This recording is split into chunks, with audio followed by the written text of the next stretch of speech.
Hello guys, Karils at syempre sa aking mga kapwa Noranyan. Ayan.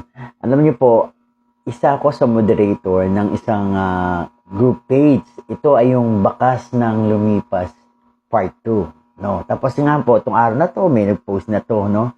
At syempre, isa akong Noranyan. So, natuwa ako may picture ni Ate Guy.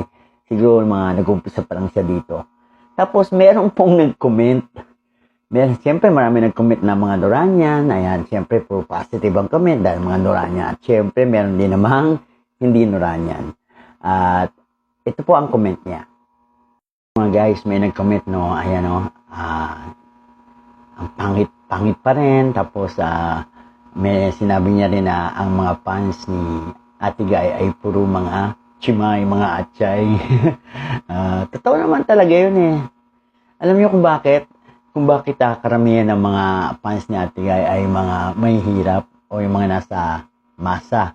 Kasi nga, ay dahil na rin sa kwento ni Nora Honor. Saan ba nag-umpisa si Ate Guy, di ba? Para siyang Cinderella na nagsimula sa mahirap at naging maganda ang kanyang karir at siya'y naging superstar. So, ano nga ba yun? Si Ate Guy ay naging inspirasyon.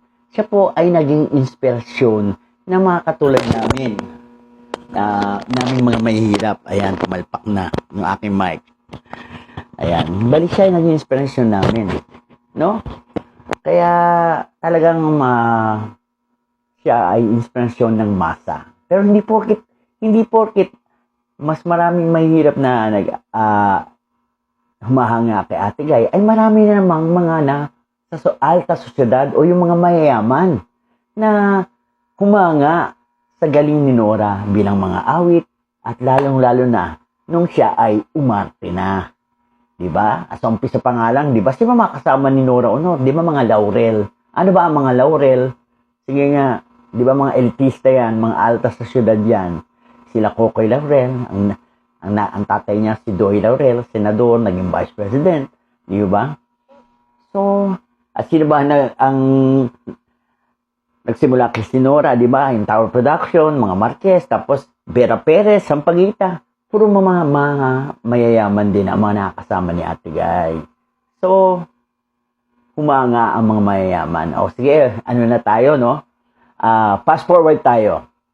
Si Ate Guy, nung nag-concert, di ba nag-concert si Ate Guy? Ito ng mga 2000 na. Nag-concert si Ate Guy.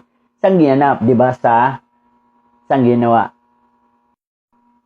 Guys, nag-concert po si Ate Guy sa Mandarin Hotel. Yan, sa lounge, no? Captain's Bar. Ang mga nagko-concert dito ay yung mga sila Coolie Desma, mga diva, sino pa ba? Chasha Padilla, yan, si Pops Fernandez, yan. So, mga concert queen, di ba? Oh, nag-concert, alam niyo po ba na nag-concert si Ate Guy sa Mandarin Hotel? 2 beses din nanood ang mga Ayala at ang mga Sobel. So, maski yung mga elitista o yung mga talagang mayayaman ng Pilipinas ay humahanga sa pag-awit ni Ate Guy. Yan. So, hindi lang po katulad kung mahirap ang humanga sa kanya.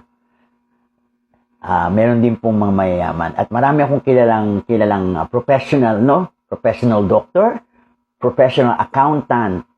Gusto nyo, hindi ko na pangalanan at kilala naman nila kung sino yung sinasabi kong doktor at accountant na accountant na Noranyan.